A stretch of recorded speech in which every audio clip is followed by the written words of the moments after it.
Most portraits of John F. Kennedy begin with his presidency, but the crucial journey of his early years, from 1935 to 1946, is often overlooked.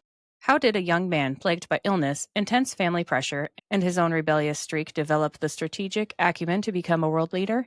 Joining us today is author and historian Scott Badler. Scott has spent years researching the Kennedy family, and his new book, Becoming JFK, John F. Kennedy's Early Path to Leadership, offers a fresh, meticulously researched look into the man behind the myth. Using a compelling narrative style, he explores everything from JFK's eye-opening travels in pre-World War II Europe to his harrowing character-defining experience on PT 109. I'm thrilled to have him here to discuss the making of an American icon. Welcome to the show, Scott. I thought your book sounded really interesting, and I would love to hear more about it. I appreciate you taking the time to talk with us about it today. Sure, glad to be here. There's a lot of books about JFK out there. We were just talking about another Kennedy book. What made you feel that there was a need for another book about JFK, and what makes Becoming JFK different? Yeah, there's been so many books, I think it's in the thousands now on the Kennedys and JFK. But, I guess 90% or more, 99% have to do with, the presidency, the assassination, has to do with Jackie, has to do with the family. And I just thought it would be really interesting to look into his early background. Yeah. I found some interesting things. And I had written a book previous to this called JFK and the Muckers of Choate. Okay. So that was actually a historical novel. It takes place a year and a half when he's at Choate Preparatory School. So, I found out some things that happened during that period of his life that kind of shocked me. So I turned that into a historical novel. So this one continues on from there. This one is nonfiction, so a little difference there. Okay. I had heard a little bit about this in a podcast episode covering JFK's death. But I don't know that many people know he suffered severe chronic illnesses. And so do you want to tell us a little bit about those and how those shaped him to be who he was? Yeah, he had what we call autoimmune disease, and he was sick from a very early age. He had scarlet fever at 3, and throughout his life he was sick, and they call it now celiac disease. He turned into Addison's disease, but he would get fevers, fatigue. He'd lose a lot of weight. He'd go down to 120 pounds. He'd go in the hospital.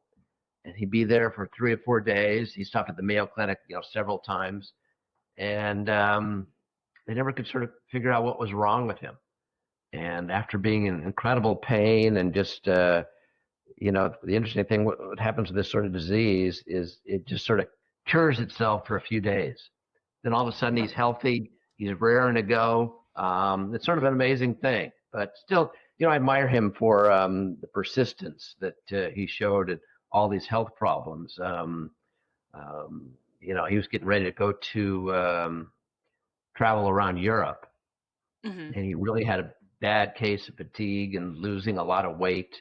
So he went to the Mayo Clinic. He'd been there before, and he ended up taking a new sort of treatment called they had steroids at that time. It was sort of the beginning of steroids, and they made a little slit in his leg, and they put a steroid in there, and it would dissolve in his body. And so that allowed him to travel throughout Europe for 3 months when he was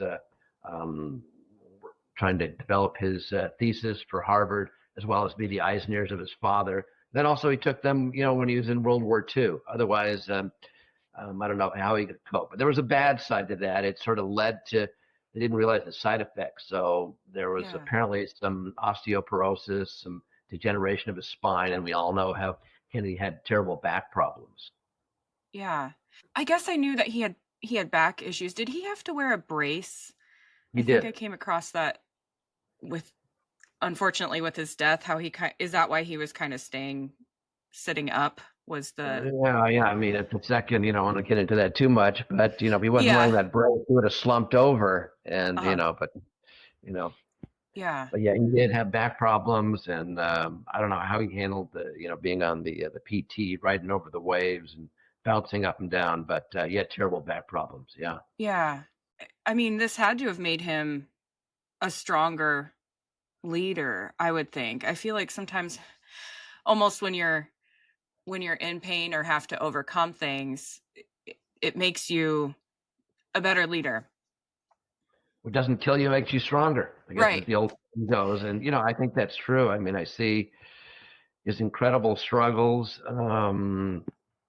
throughout his life with his health. And Mhm. he wasn't going to let anything stop him. I think it had an effect of, he sort of realized he might not live a long time. Yeah. And so he really wanted to make the most of every day. And he certainly did that. So I think that had a big effect on his life, not being healthy. Yeah.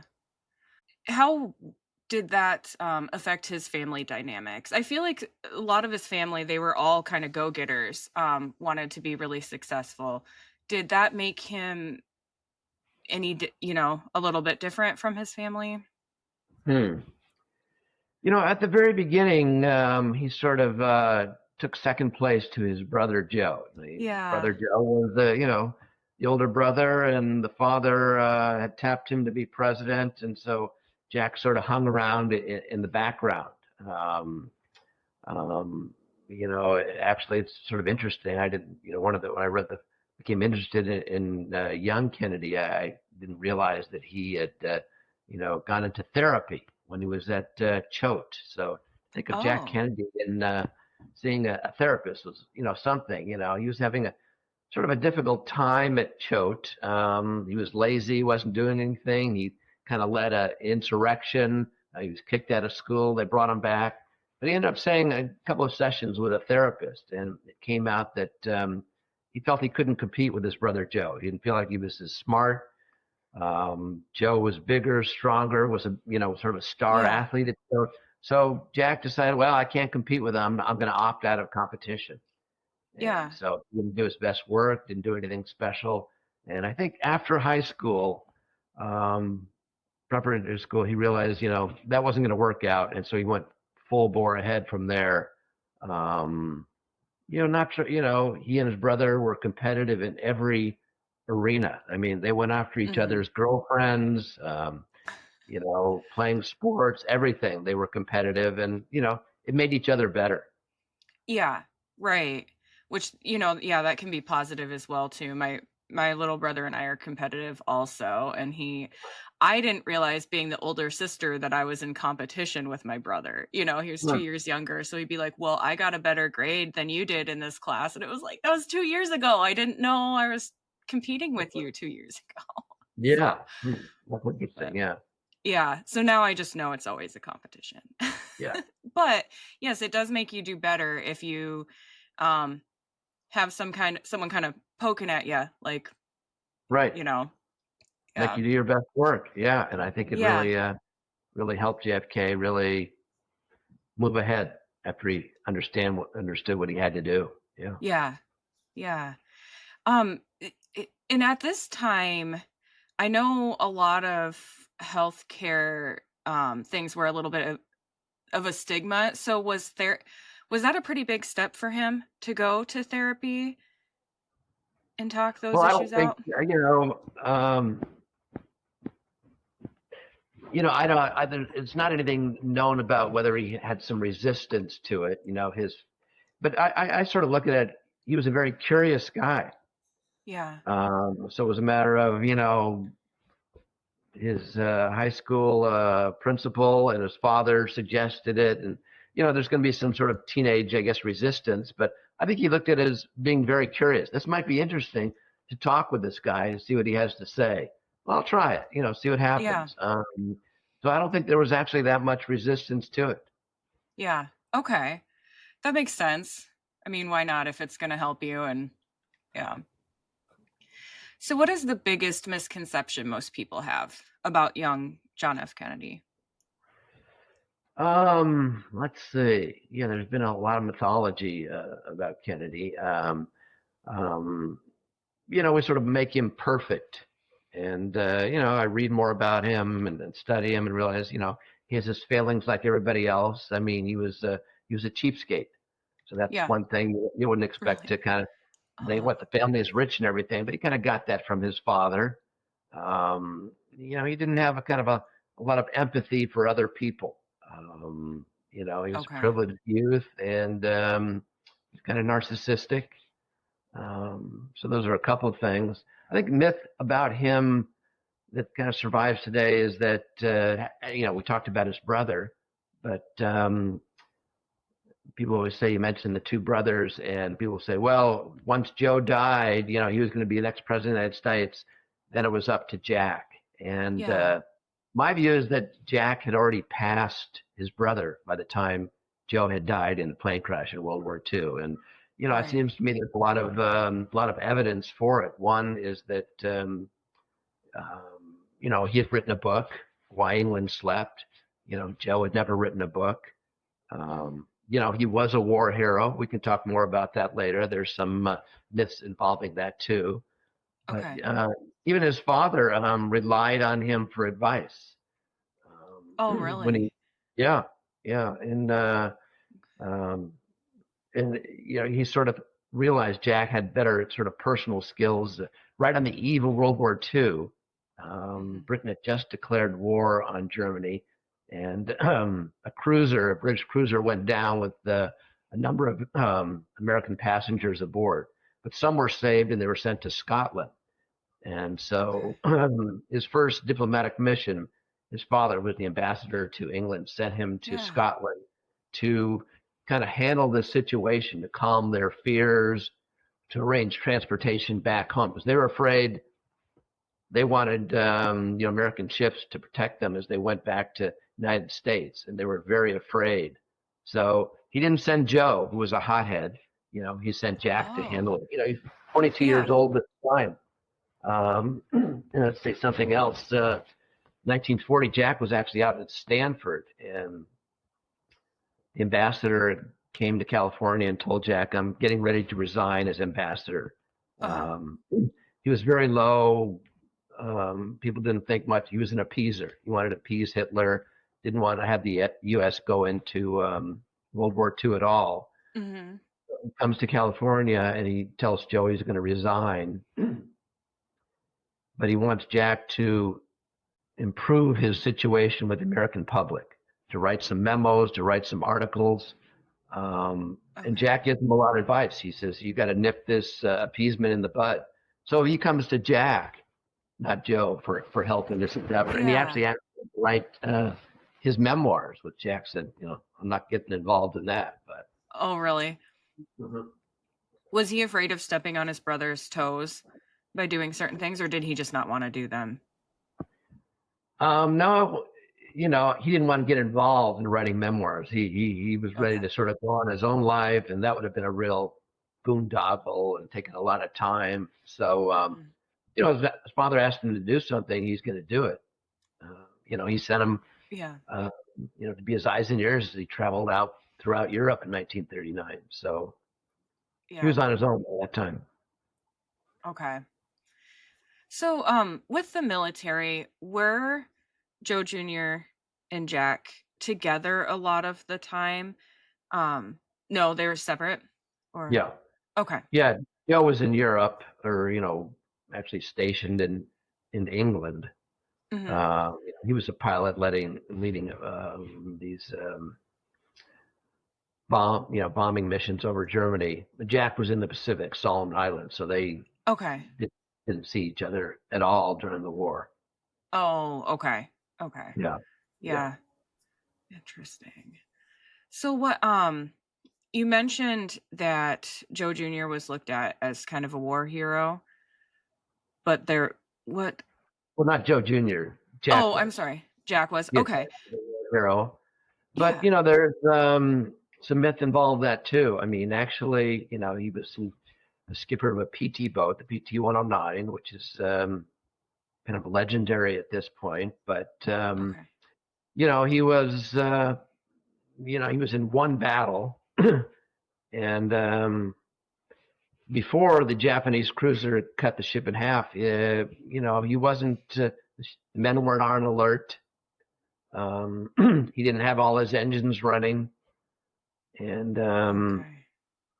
So he, before the crash, he certainly wasn't a war hero. And what he did Okay. afterwards, I think, actually guilt had something to do with, his heroism in getting his men to safety after that. Yeah. So the myth Okay. of, Kennedy is that he's a war hero. Well, before the crash, he wasn't a war hero. And I think he always felt a lot of guilt about it when he ran for Congress in 46. His father impressed upon him, we've got to put out this that you were a war hero. Hmm. And Kennedy, he resisted because I don't think he felt like he was a war hero.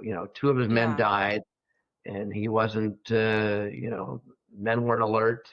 He didn't have all his engines running, and so he resisted. In the final, he said, I guess I have to do this. So his father Right. printed up 100,000 copies of this story that was in the New Yorker and so forth. So, Yeah. but without the PT 109, I don't think he would have been president. So it was a major thing. Oh, The U.S. wow. was looking for war heroes at that time. So after the Yeah. mission, after he came back to land, he said, feeling kind of guilty that they're either going to court martial me or give me a medal. Yeah.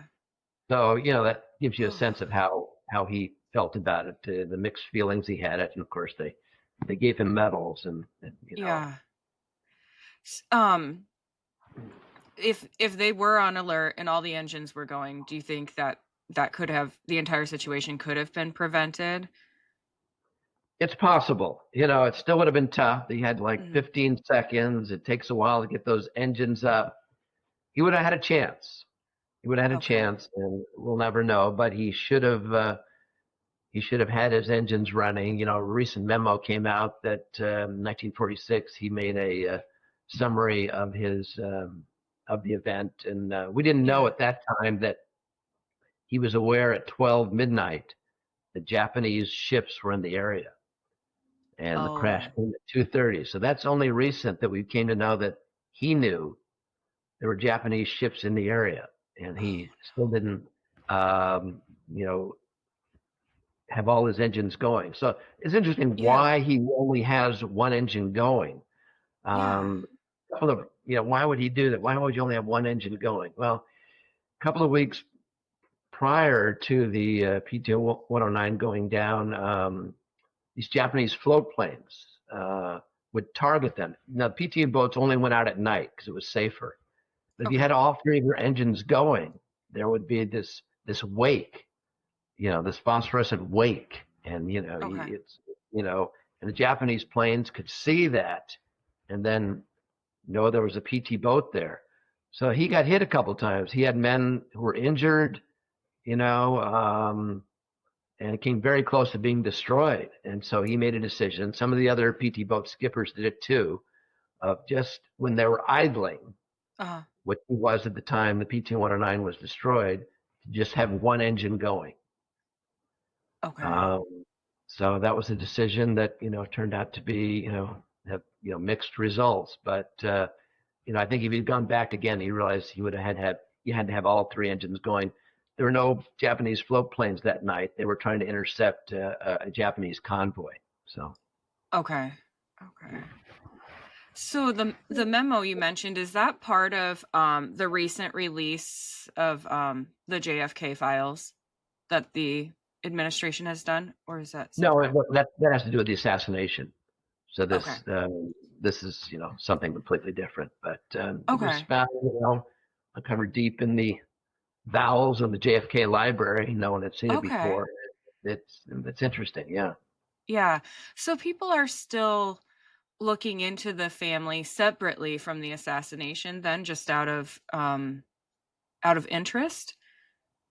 Or Yeah, it I seems mean, I to me. guess because people are writing books about it, so It seems like every couple of months there's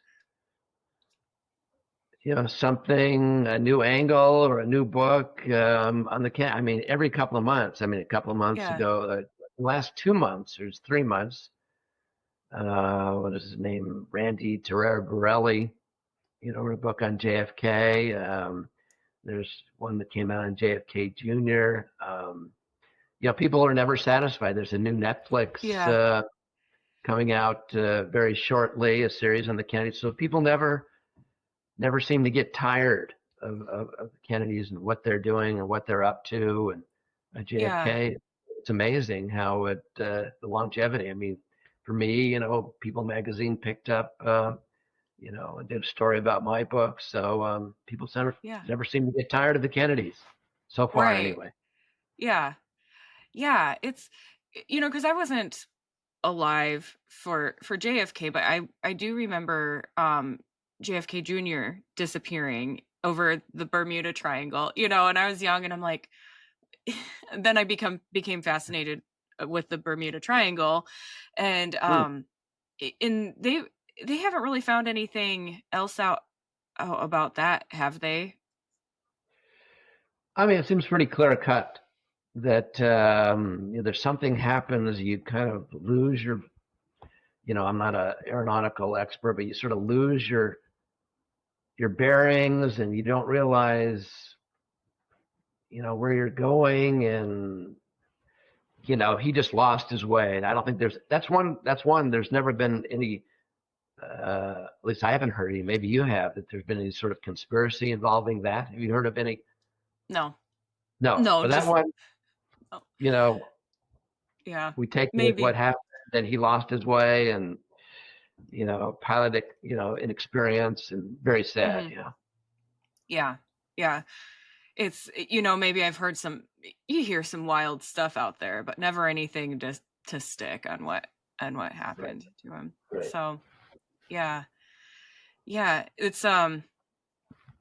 is interesting that I can't think of many other families that have drawn so much attention to themselves even after their deaths, which obviously there's still Kennedys alive, but it's like people are more focused on JFK and his immediate family.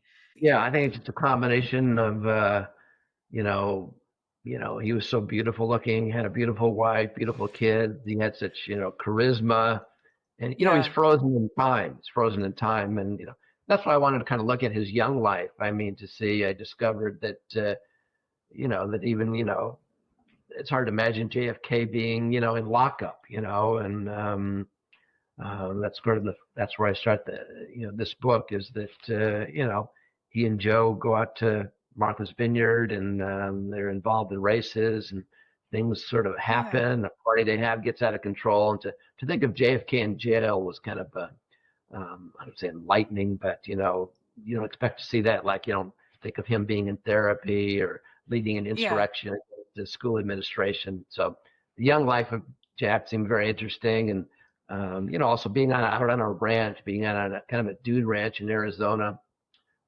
found that pretty fascinating. Yeah. Just a different part of him. Okay. Okay, so I don't think I knew he was locked up, and I definitely did not know he was on a dude ranch in Arizona. So can you tell us about that? Which one? Both, whichever one Okay. you want to start with. Yeah, well, the one that comes right after high school, or preparatory school, after Chody graduates, and then he goes to Cape Cod, Uh-huh. and this is 1935, and he and Joe sail to Martha's Vineyard, Edgartown, for the Edgartown races. His father tells him before they go, "Hey, have a party." Gives him some money, have a party. Yeah. And although he sends this guy named the skipper to spy on them, so he doesn't quite trust them, even though Joe is now 20, Jack is now 18, and they do the races. They're not very successful.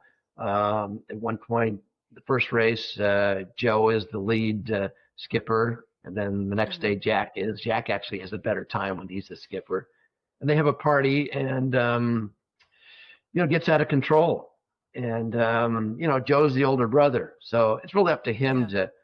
to stop things before it gets out of control. The neighbors start complaining, and but it goes on and on and on, and the police are called, and Yeah. they're the ones who bear responsibility. They had the party, so they haul them off to jail, and their father certainly heard of it, and he could have bailed them out, but he made a decision. He told the skipper, leave him in there for a night, Yeah. it'll do him good. And so that's what he did. And then, so then they sailed home. And I think that was a defining point for Jack. Realized, well, my older brother didn't kind of handle things. So Mm. I'm going to rely on myself a lot more from now on. So I think he did that, and kind of went his own way and didn't rely on his older brother so much anymore. Yeah. Um, Yeah. what was the second thing? The Dude Ranch in Arizona. How did he end up there? Yeah, his father said, Jack wanted to go out for football at Harvard, but he was a pretty Okay. scrawny guy, always had trouble putting on weight. Yeah. So his father said, well, why don't you go out to this ranch and, work your butt off, make these, adobe bricks, build this adobe brick house, ride horses, build fences, build yourself up. So he's out there for, I guess, about 4 or 5 weeks. Hmm. And actually, when he was done with that, he was, much stronger. Really helped his health and maybe the dry air. So I think it was a good experience for him. Yeah. Yeah. I could see that helping with his health. Um, Yeah, I, he I, wasn't while he was there. For those whatever 4 or 5 weeks, he didn't have any health problems. Then he went to Los Angeles right after that for his 19th birthday, and hung around with his father a little bit, and sort of got his first taste of Hollywood society. oh yeah. So that he's always even now we know about Jack with Marilyn Monroe. So Hmm. he like his father, he was always interested in the starlets and the actresses. So he had a number of affairs with some famous actresses, Sonia Heine and then Marlene Dietrich. So Yeah. he took after his father in that regard. Yeah. What's the biggest difference between him and his father that you would say? It's a good question. Sounds like he was even if he was a little bit narcissistic, that he was still a little bit more caring, do you think? Or maybe a little bit more honest? I guess the way I've seen his father portrayed, and definitely correct me if I'm wrong, is that it was kind of anything to get to the top, and that wasn't always the best decision, is kind of Yeah. how I had seen it. Yeah, I would say Jack had a little more integrity. So he didn't do you know, terrible things to get ahead. He's a pretty honest guy. So I think that would be a little bit of a difference. His father would do things like put out leaflets that maybe had, you know, kernels of untruths in there. Okay. We could say even in the election in 1960, he did things to make sure his son won. Big thing. Jack wrote the Mhm. book Why England Slept. Well, it was a national New York Times bestseller. Why was it a bestseller? Because Joe Kennedy bought thousands of them. So, Right. that's not something that Jack would do. So I think there's a difference there. Yeah. Yeah.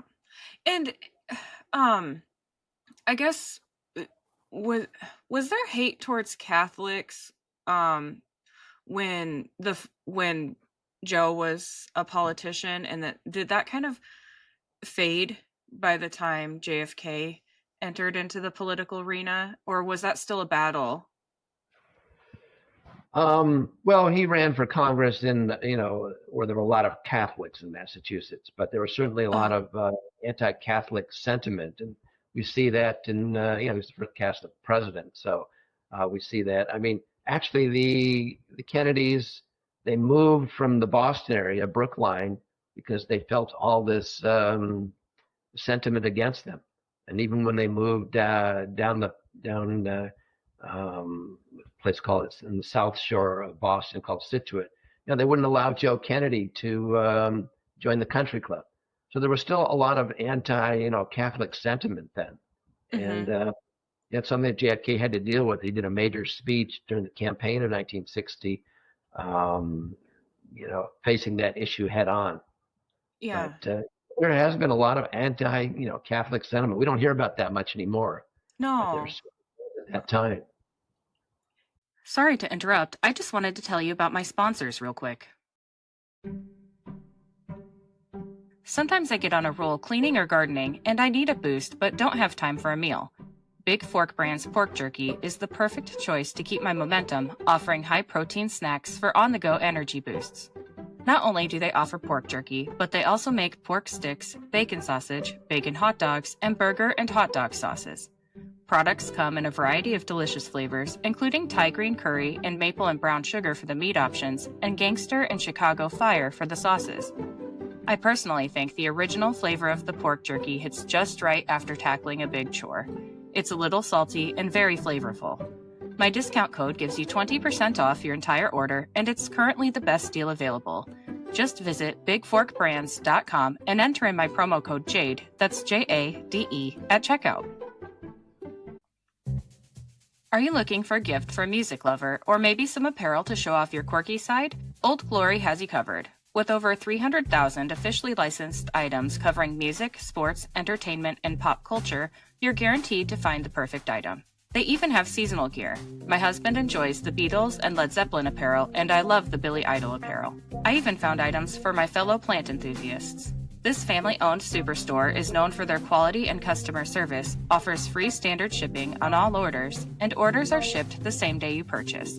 My discount code gives you 15% off your entire order, and it's currently the best deal available. Just visit oldglory.com and enter in my promo code JADE, that's JADE, at checkout. Yeah. That was one of the things that was surprising to me to learn. I'm in a small town in Iowa, so I had no idea that there was, with the age difference too. I did not know that was a thing in the past, was that there was so much hate towards that. So, Right. That's surprising. Yeah, to me too. Yeah. How was he with his sisters? Was he protective? Yeah, he was protective of his sister Rosemary. Yeah. She had learning difficulties and certain disabilities, so he was protective of her. They'd go to some sort of tea dance. He'd make sure and dance with her, so he was protective of her. The other ones, there was sort of an age difference, and so he wasn't that close to, except for one, Kathleen Kit Kennedy. So he was very close to her. That was his favorite sister. And, there's been a lot of books actually written about her. She was this lively person. So he was very close to her. When he was at Choate, she was at a school also in Connecticut. She was very lonely. So he would go there and visit her. They traveled around England a little bit during the prime minister's campaign after the war. So he was very close to Kay. That was certainly his favorite sister. Okay. Yeah. What is the age gap between all the siblings? Is it there's five, right? Huh? Nine. Oh, okay. Oh, wow. I'm I'm not really going to missing. get all. I can give you a little bit. Joe is 2 years older. Kathleen was about 2 years younger. Bobby was, is it 8 years younger. So they weren't, close. Now we think of, the JFK was, Bobby was his attorney general. They were very close, but there was such an age difference back when I was writing this book that they really weren't close. You only see him when JFK begins his campaign for Congress. Then Bobby sort of comes into the picture and helps out a little bit. And then, of course, he became his campaign manager for when he ran for the Senate, and then for president. Yeah. It's I don't know. I don't know if I was combining some of them. Like, it's been a while since I read that other book. There's Eunice and Jean. Oh yes. Eunice, she was involved in making sure that Jack helped with people with disabilities. So that was very important to her. It had to do with kind of Rosemary, because Eunice really cared for Rosemary a lot. She made sure that Jack, when he was president, made some effort to help people with disabilities. Yeah. And I think she might still be involved in that, but I'm not sure. Well, she's dead. So she passed. Oh my gosh. Dead. Okay. So, it was only in the past year and a half or so that all the Kennedys, the sisters and brothers, passed away. Oh wow. Okay. Jeez. Yeah, I'm not keeping up with them as much as others, I suppose. So your your book, it takes a novelistic style, and I actually like those styles a little bit better. But how do you balance historical accuracy with that kind of storytelling? Yeah, I was certainly, trying to make it as accurate as possible. So there are no, made up characters or um, made up scenes. I did a little something where I thought I knew what happened in certain scenes. There wasn't any dialogue. So from that point, and we have a disclaimer, I put in some dialogue for some of the characters just to enliven it a little bit. Yeah. Something they would say. I knew, maybe two people had an argument. Well, I created some dialogue for them. Hmm. So I gave myself a little leeway there. I think it makes it more interesting for the reader. History can be kind of dry at some point, Yeah. but I do all back it up with, different sources from the, you know, books that I read and, online and going out to the Kennedy Library. So it's backed up by sources. So it's historically accurate. Yeah. Okay. Yeah, I'm interested in history, but like you said, it can be kind of dry. So if you can turn it into tell it like a story instead of like an encyclopedia, I think Right. that a lot more people are willing to learn about things in that format. So, Right. I think yeah. especially like you think of the P-2109, I could have just said the Amaguri, the Japanese ship, plowed into the P-109 and Mhm. Jack all of knocked back. But I tried to get into his emotions, what he felt like, and what he saw as the Japanese destroyers coming at them. Yeah. The guilt that he felt. So trying to get into their feelings, make it more visceral. Yeah. Yeah. It makes me think I don't know if you're into weather at all, but it makes me think of the METAR data that meteorologists read, where it's just all these this line of all these little abbreviations that tell you about the weather. Well, they're not going to read that on the news reporting about the weather. They've got to tell you about it. Yeah. So, what do you think is the most important leadership lesson we can learn from JFK's early and formative years? Let's see. Well, I think one thing is just his persistence. He suffered a lot of setbacks having to do with his health. Um, I don't know if you call persistence a leadership a quality, but I sort of think it is. People who get knocked down if they don't keep going forward are probably not going to be leaders. Whatever, whoever that might be, whether it's an Yeah. Eisenhower or perhaps a Nixon. So you have to keep moving forward. So you have to have really a lot of the confidence in yourself, self-reliance. So I think persistence. Um, he was a person that was very curious. And I think he treated people equally. Even though he came from a very rich family, he, when he was captain of the PT 109, he treated his men as equals. He got down there in the trenches with them, trying to fix the PT 109 to get it shipworthy. So he was one of the men. So if you kind of hold yourself above everybody else, I don't think that's a good leadership quality. Yeah. So, am I correct in kind of characterizing him as somebody who he makes mistakes, but he's going to do what he can to fix them to make things right?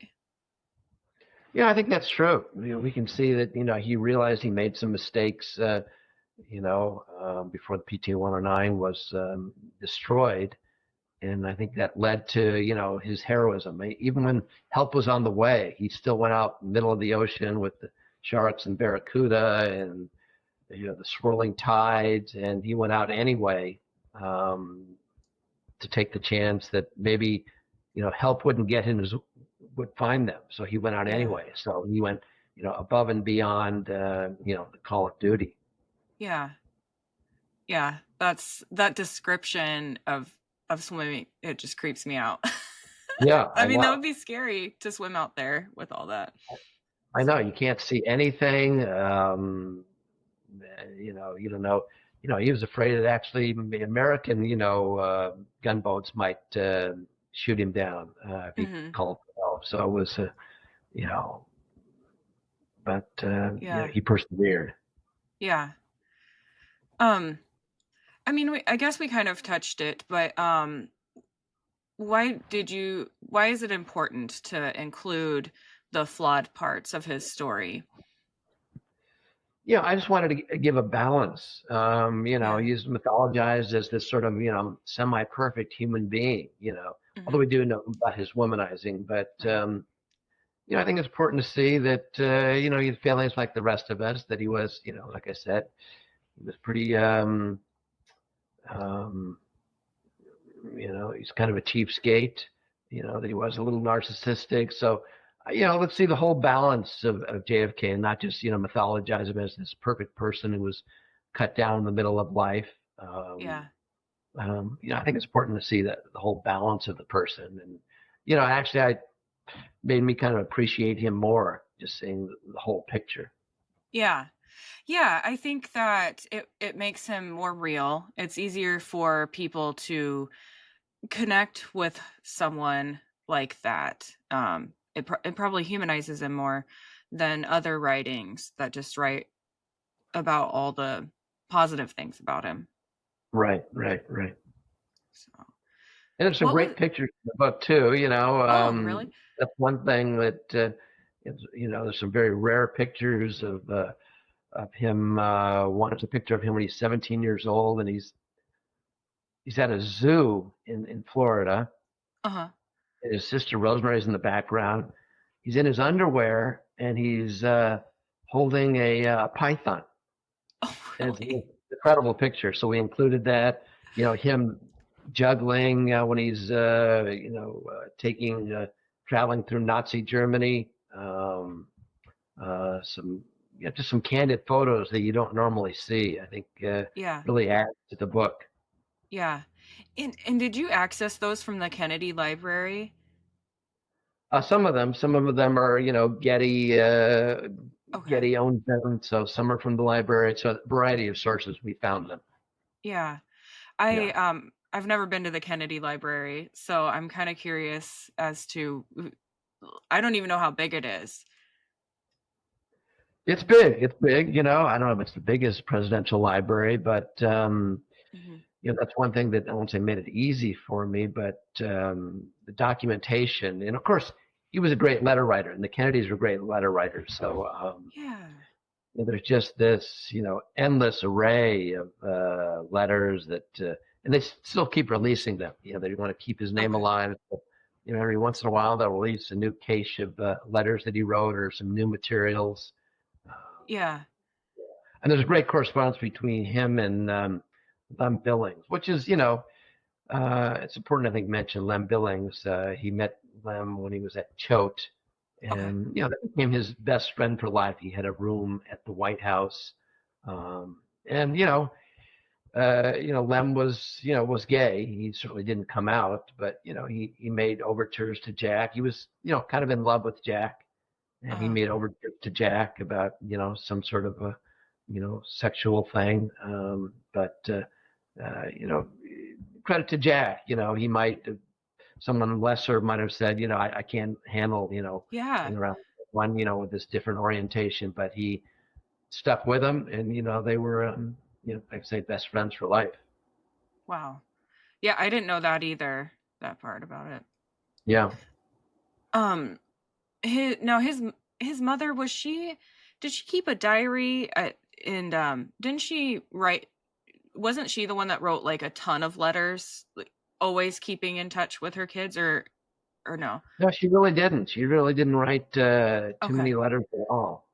Oh, okay. There's only a few, but there really isn't too much.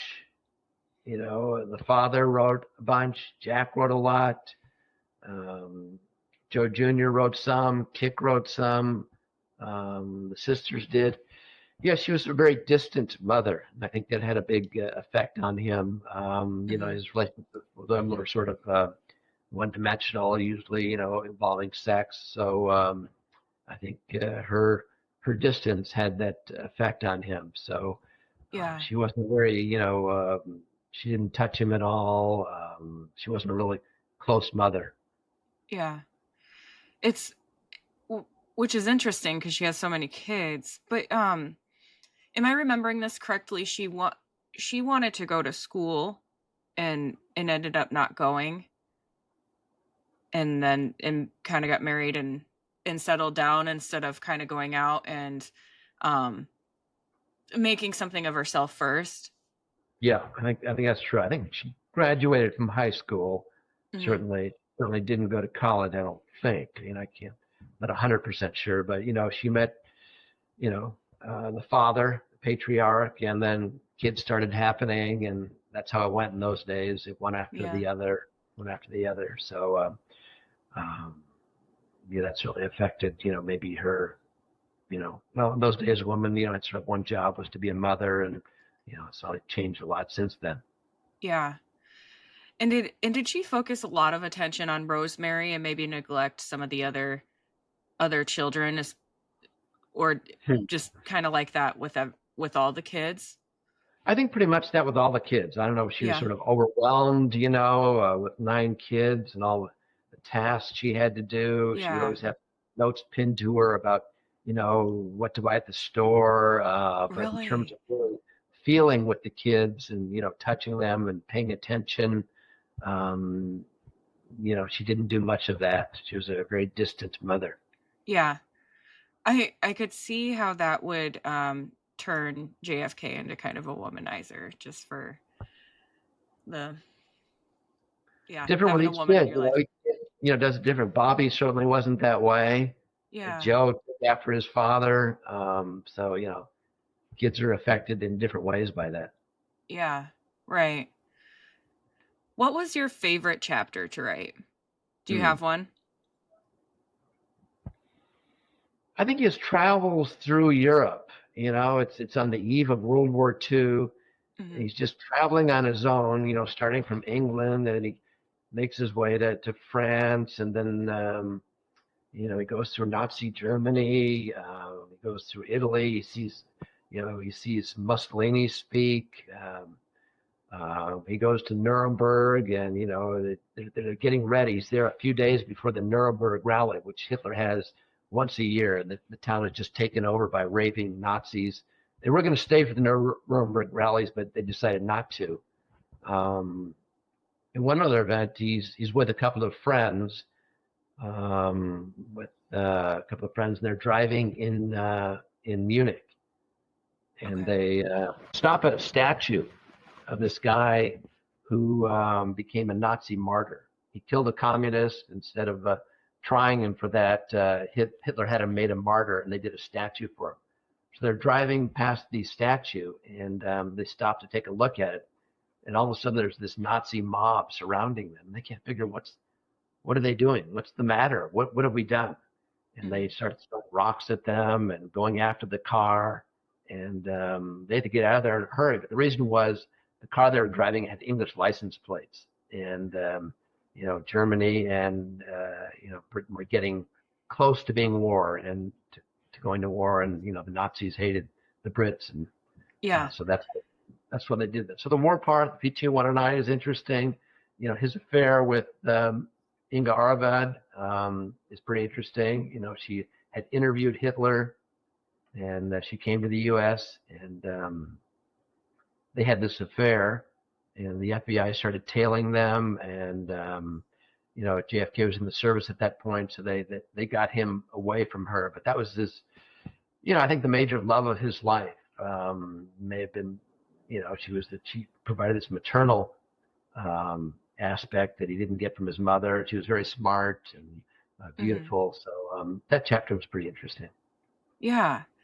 It it's to me, it's interesting to see how much of a life he lived in such a short period of time.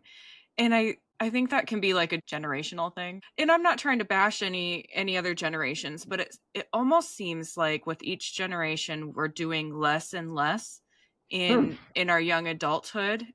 Because anytime I hear about someone from an older, generation from me, it's like, wow, you did so much before you were even 30 years old, but maybe the military and the political involvement, I'm sure, really aided in that. Yeah, I mean, he had the means to do it. I mean, he had money. So it's not like everybody could travel through Europe and go to South America. Mhm. And of course, it allowed him to be introduced to certain people that otherwise he wouldn't have been. But he had a sense of adventure, and there's that key thing of realizing that with his health, something could happen. So Yeah. he took every opportunity he could to go somewhere, to meet some new people, to come out to California for a while, to go to Arizona. So I think he took Yeah. advantage of the opportunity. Yeah. And I suppose his dad probably wanted him in the spotlight as much as possible as well. Is that correct? I think so, and he wanted him to experience as much as possible. I mean, his father, a good part of him, said, you don't need to worry about money. So I want you to make a contribution to your country, and to do that, part of that is just learning, and to see as much of the world as possible. So he pushed them to go out and do that, and that was it was a good aspect of Yeah. his father. Yeah. Yeah. Is there anything else you'd like the audience to know about your book? Just that we're coming up on the assassination anniversary, but think about, I think it'll make it, if you're a Kennedy follower, that anniversary comes around, it can be kind of sad, but think about young Kennedy, and all the optimism, Mhm. uh, things he did, the journeys he did, and that can be as inspiring as, when he was president. Yeah. Yep. Yeah, my I think my first experience learning more about Kennedy was we went to the